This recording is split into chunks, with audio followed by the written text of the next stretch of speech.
Assalomu alaykum.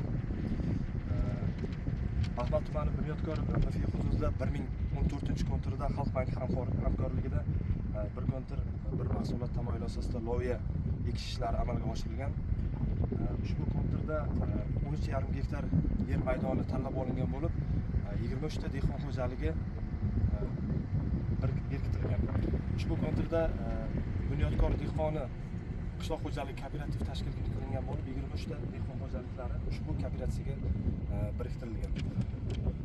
Ushbu kontirda loyiha qiymati 274 million so'm bo'lib, birinchi hosil ekish ishlari 10-aprelgacha yakunlangan, ikkinchi hosil ekish ishlari 25-iyulgacha amalga oshiriladi.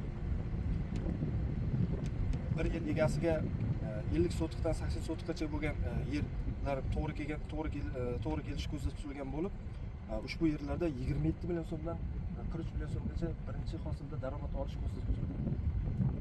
Ikkinchi hosilda ham xuddi shunday 27 million so'mgacha 27 milliondan 43 million so'mgacha daromad olish ko'zda tutilgan bo'lib, jami bir yer egasiga ikkita hosilda sof foydasi 54 million so'mdan 86 million so'mgacha sof foyda olish ko'zda tutilgan.